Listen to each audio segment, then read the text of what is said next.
स्थिरे कनकरुचिरे नीलशिखरे But according to one Skanda Purana and one Tala Purana of Lord Jagannatha, the story is explained in a very elaborate way. We'll try to understand in a रथारूढो गच्छन् पथि मिलित भूदेव पटलैः स्तुति प्रादुर्भावं प्रतिपदम् Ke sattu niripa Indradyumno bhavan mune. So the question was asked in Skanda Purana, in which yuga did Indradyumna establish this kingdom of Purushottama Kshetra? The answer is given, Asit Krutayuge Vipra Indradyumno Mahanurupa Surya Vamshe sa Dharmatma Sastu Panchama Purushaha. So he was in the Satyuga time of Swayambhu Manu, and he is a direct descendant of Lord Brahma in the fifth in the line. So in that time, Indradyumna had established this Jagannath Puri temple and that process. So this was in the first part of Brahma's life. Lord appeared there in that pranta by name Nili Madhav. So people were worshipping him. Mostly Devatas were worshipping him. In the second parartha, in the 50th day, 51st year, the first day, that is what it is going on. The Lord appeared after that form into Jagannatha. Because Lord Jagannatha is considered as Bhavagrahi Janardana. He is for well-wisher of all. Especially for people of lower categories, means in conscious level. So Lord Jagannatha is very merciful. So in the first Satyuga, first Manvantara, a king by name Indradyumna or Indra Savarani, he took birth in the Shurya Vamsha. He was from the king of Avantipura, current day Ujjain. So he was a great devotee of Lord Vishnu, and he was very eager to have darshan of the Lord. So one day, Lord accepted a form of a rishi by name Jatila and visited his kingdom and explained to him the unique form of Nili Madhav deity, the characteristics and the beauty form. When it was explained, so Indradyumna became very fascinated. He wanted to have darshan of that deity. If possible, he wanted to bring that deity and establish in his kingdom and build a temple there. But he did not reveal where the temple is, where the deity is. Now Indradyumna called his Rajaguru and informed him to find a means how to identify where the deity is. So Rajaguru's brother was there, who was known as Vidyapati. So he with many other devotees were sent different directions to identify where the deity is. After roaming length and breadth across the country, they could not identify. Finally they came to the province of Nilachala. It's a forest area. So when they came there and they took shelter of one Sharaba community, the nomads of the forest, and the chief of that Sharaba community was known as Vishwavashu. So when they came there, Vishwavashu already knew for the purpose for which Vidyapati has come. So he gave him shelter and he gave him opportunity to stay in his house. Because of too much walking around, they became exhausted. He fed them. And in the house of Vidyapati, in the house of Vishwavashu, his daughter was there, who was serving all of them, Lalita. So Vidyapati became attracted to Lalita, and somehow he got married to Lalita. So every day he used to see Vishwavashu used to go away in the night, and early morning he used to come and he used to bring garlands which are of transcendental fragrance. And he used to be fully radiant with full effulgence and all. And he used to bring some prasadam which was never heard or seen. So son-in-law became very inquisitive. He asked his wife, "Where does your father go every night?" That Lalita said, "No, my father goes to forest to worship one deity by name Nilimadha." Then he started persuading through her to take him also for darshan. The father was very reluctant because he know anybody else comes, it was his exclusive service to the Lord which becomes deviated. Because of repeated persuasion from the daughter, he agreed on one condition: he will take him blindfolded so that next time he cannot go independently. So his eyes were covered with a cloth, but wife was intelligent. She handed over him some mustard seeds. So while going on the process, he started dropping the mustard seeds. So after walking for a long time, they reached in the interior part of a jungle. So where they had darshan. So when he had darshan, when they were about to have that, when they reached the province, suddenly there were voices being heard. Sankirtan was happening. Somebody said, "Go away from here." At that time, Devatas were worshipping the Lord. So they waited some nearby place under a tree. They took shelter. After some time, when the Devatas left, so Vishwavashu and Vidyapati reached the temple. There they saw the divine paraphernalia of what the Devatas had brought to worship the Lord. So he handed over the garland which was left there and the prasadam what was offered to that deity there to Vidyapati. Then Vidyapati could understand the fragrance and that prasadam. In the meantime, Vishwavashu went aside to collect some fruits and flowers to offer to the deity from his side. So there this boy was sitting, Vidyapati was sitting, and he saw next to the deity there was a tree which is known as Kalpa Vriksha, and next to that there was a pond by name Rohini Kunda. So crow fell down into the water and immediately accepted a four-armed form, and he became like a Vishnu form, and a divine airplane came and took him to Vaikuntha Loka. So then he thought of doing the same thing. Hare, my life will be successful. Just by jumping into the water and taking bath, I'll go back home, back to Godhead. Then he wanted to go there. Then one Asharira Vani, he said, no, this is not the thing. You have been deputed for a task. You have to go back and inform the king what purpose you have been sent here. You will go back, not today, some other day you will go back. So then he came back. In the meantime, Vishwavashu also came. They offered respects and they offered puja to the Lord. They took him back. After going back, then he thought, no, I'll stay here only. I will not go back to my kingdom. Every day I'll come with you and have darshan of the Lord.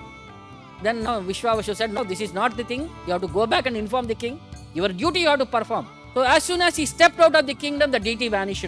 Then all the devatas were in anxiety. They said, how can we, without your service, how can we survive? Then the Lord said to him, no, you can remember me by my song, by my words, by my prayers. In sound vibration you can pursue me, so that I am not away from you. So he walked back and he informed the king of the specific location and the process, how the deity was there and the entire thing. The king became even more fascinated. He wanted to have darshan. So then they decided to continue the journey. So decided a muhurta. This is the same muhurta on which Pandavas came to Jagannath Puri along with Lord Krishna. So they started walking, and Narada Muni was also sent by Lord Brahma to assist them in the process. Total on the chariot, 14 people were there along with the king, queen, some 4 Ramanas to chant 4 Vedas, some 4 ministers and 4 exclusive people to guard him. So altogether 14 people were there. So Narada Muni and everybody reached Mahanandi, is the place where they had to cross the river. After crossing Mahanandi, then he was asking what is the Skanda Purana of each place. So Narada Muni was elaboratingly explaining to him. So finally they reached to the place known as Ekamravata. That is Bhuvaneshwar today. There used to be one huge mango tree there. That was so huge that the entire place became by name Eka Amravata. One big mango tree. So Lord Shiva was staying there and meditating upon the Lord. So how Lord Shiva came there, that is further explained. When Kashi became flooded by many other people, Shiva could not stay there. He quit Kashi and he prayed to the Lord, where I can have your association and meditation. So Lord directed him to stay there in Bhuvaneshwar, and next to that Bhuvaneshwar temple, if you see, there will be Ananta Vasudeva deity, and there will be Rohini, there will be Bindu Sarovara. So this is the most holiest place. So Lord asked him to stay there and worship the Lord there and meditate upon the Lord. So in that way he became local Kshetrapalaka, and he was guarding the deity, and he was taking bath in that Bindu Sarovara. So what is so unique of this Bindu Sarovara? One day when Parvati came there, they became very thirsty and she wanted to quench the thirst. So Lord Shiva had built that pond from every drop of river across the universe. One drop from all the rivers across the universe. That's why it is known as Bindu Sarovara, which was built from drops of water. So people used to come there and they used to take bath and they used to have darshan of the Lord. So king along with Narada Muni had darshan there. So they first prayed to Lord Shiva for blessings to have darshan of Lord Jagannatha. Or at the time it was not Jagannatha, it was Nilachala. So after walking for some more time, they came to the place where some rishis were doing tapasya there. So they went and asked, where is Shankha Kshetra? How we can have darshan of Nilachala? They said, no, this is very confidential place. Everybody is not allowed. So again he was feeling desperate. No, I could not further go. Where is direction? Then suddenly Narada Muni identified there were 2 birds sitting on a tree and showing them direction, how to go further. Narada Muni said, they are Shiva Parvati himself have come to guide us to the direction. So when they started walking, when they came to the Nilachala hill, they had to climb the hill. At that time Narada Muni revealed, Lord is vanished from here. So the king became unconscious, he fell down and he was thinking, my life is waste, I could not have darshan of the Lord. And one more version, he says that he became angry on Vidyapati and he imprisoned him also, because only he had darshan, he could not have darshan. So when the desperate situation happened, then Narada Muni informed him, no, don't bother. There is one special activity to be happened from your side. So wait for the surprise. Then that day when they slept there, Lord came in his dream and informed him, very soon I will appear in a different form and you will be the first person to start this worship and build a huge temple for this purpose, which will be 500 feet height. And many other directions were given, where to find the deity, who will do what, everything were narrated to him. He got up and Lord informed him first he had to do one Ashwamedha Yajna, 1000 Ashwamedha Yajna in 15 days period. So immediately the temple works construction started and Yajnashala was built. That Yajnashala is exactly the current day location where we see the Narsimha deity outside Gundicha. That was the original deity which was established by Lord Brahma, Adi Narsimha. So then in the fire sacrifice, they worshipped one more deity by name Yajna Purusha, Yajna Narsimha. Then Lakshmi Narsimha was installed. So in 15 days period, Ashwamedha Yajna was conducted so nicely. Nabhuto na bhavishyati. Means never like that Yajna had happened, neither in the past nor in the future. So that was like most celebrated Narsimha Yajna. So after Ashwamedha Yajna, then Lord became very happy and Lord blessed him. So after Yajna, it is said that one has to go and take bath, Avir Bath Snana. So they went to the ocean and took bath. At that time, one huge log was floating. Such a huge log with Shankha Chakra Gada Padma on that. And its roots facing to the ocean came towards the shore. So immediately he prayed to the log and he called people to shift that log because Yajnashala is somewhere else. They came to take bath. But not even an inch they could move. So they brought elephants. No use. Finally he remembered. All this happened because of Vishwavashu and Vidyapati. So immediately he begged forgiveness and he called them there. And as soon as they came there, the log which was so heavy became so light, easily it can be lifted. So then they worshipped the log, they took to the place where the temple was there. Now they were thinking how to carve, which deities to be carved. Then he was asking Narada Muni, what should I do, which deity to carve? He said, don't design. You don't manifest, let the Lord manifest to us. So wait for the surprise. So then they called all the best sculptors. Different people came. As soon as they touched the wood with their metals, they are all broken. So after desperate trying, all the best people in their country, they are all exhausted. Then he was thinking, now how will I have darshan? Again Narada Muni pacified him and he said, very soon one divine personality will come.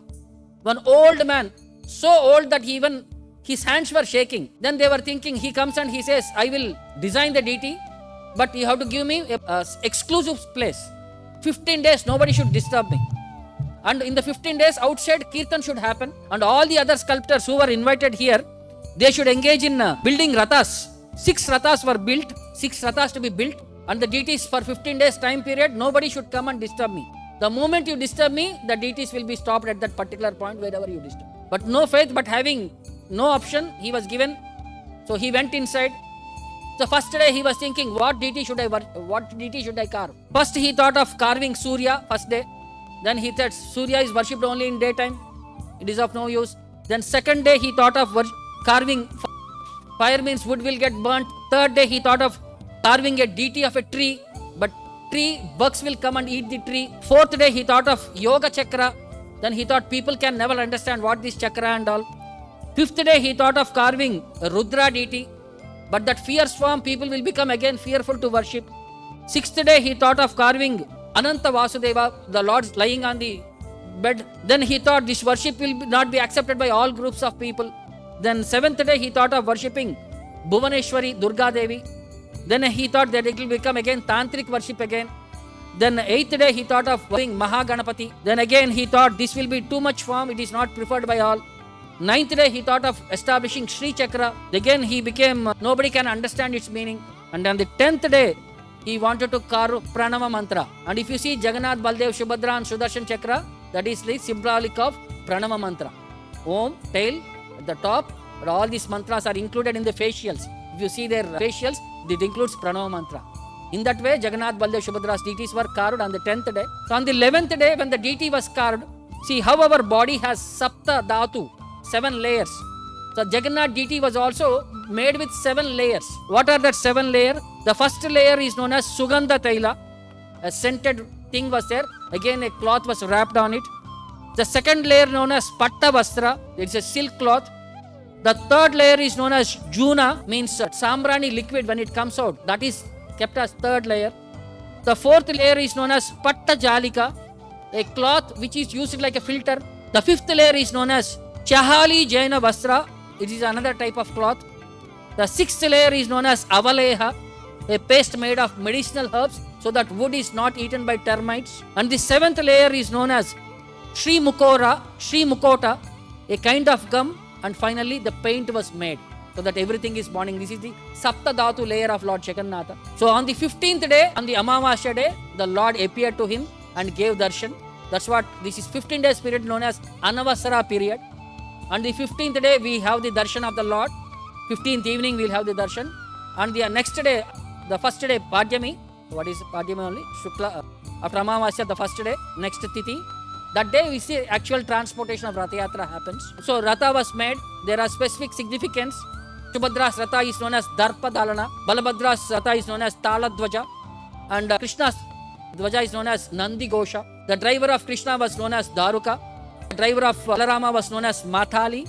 And the driver of Subhadra was Arjuna. There are 12 wheels for Subhadra, 14 wheels for Balaram, and 16 wheels for Krishna. The 12 wheels significance 12 worlds. The 14 wheels significance 14 planetary systems. And the 16 wheels represent the 16 primary elements in which this material world is made of. The height and everything were in a systematic way, how much the Ratha has to be there, how many wood pieces it has to maintain. They said total, some specific number, 2,500 pieces or something like that was there, where 750 pieces for Jagannatha's Ratha, some 600 pieces for Balarama's Ratha, and 500 pieces for Subhadra's Ratha, where how many pieces will be attached.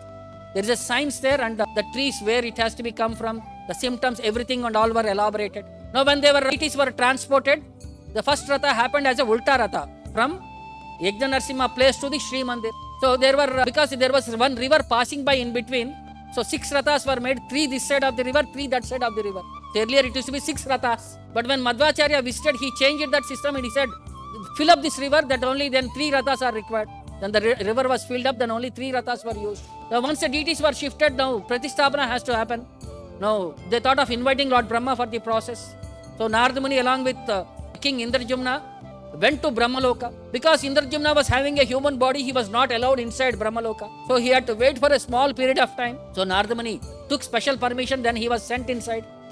So when they went and informed Lord Brahma, the Brahma said, okay, I will come. But because of time period, what happened? The time they waited, 1 Manvantara period passed away here. 1 Manvantara means 71 Mahayugas are finished. The king and all his kingdom and all vanished. The temple was vanished. Temple went away under the sand. The next king who was ruling at the time was known as Gala Madhav. He was the minister who was kept as in charge when Indrajumna went. He came at that time. So one day when he was passing by on his chariot, the chariot wheel touched the shikara, tip of the Sudarshan Chakra. Then he excavated the temple and he started claiming he built the temple.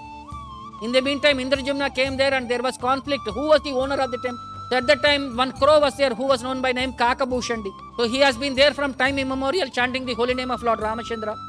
So then Kakabhushandi gives verdict. Indrajumna was the builder and Galamadhava was faking. So Galamadhava was punished by keeping him a shapa. He cannot enter the temple because he faked the identity. So, but Indrajumna invited him also to worship the deity. So in the meantime, Lord Brahma came there. Then Brahma was asked to do the prana pratishtha for the deities. Brahma said, no, these deities are Swayambhu. I cannot do prana pratishtha. Whatever that wood, what came along was the hair of Lord Vishnu, which floated there, which became that log. And the deities manifested from the body of the Lord. So we don't require any prana pratishtha for these deities. So he only suggested, do one thing. I will establish a dvaja on the top of Kalasha. So Lord Brahma had established that dvaja on the top of Kalasha, and they started offering prayers and they started offering various aspects to the service of the Lord. In that way, this entire episode of appearance of Lord Jagannatha happened. So over a period of time, from 2nd Manu's period till this Kali Yuga of 7th Manu, the Lord was there and Lord was giving us an opportunity to have darshan, and he is blessing countless people, even though we may be of all unwanted qualities. He takes service. So there are 2 categories of people who serve the Lord Jagannatha there. So that's those from the Brahmana descendants of Vidyapati and those from the Sharaba descendants through Vidyapati and Lalita. So Brahmana descendants worship the Lord inside the temple, but when Ratha Yatra comes, the Sharaba descendants, those are known as Daitapatis, they worship the Lord outside the temple. So in that way, Lord has been giving countless facilities for all of us to have his darshan and to have his Mahaprasadam. So this is some unique aspect of Lord. So like see, we have to wait for the surprises in life. Even though you may be blessed by the Lord, when the surprises are there, we can always relish that for a lifetime.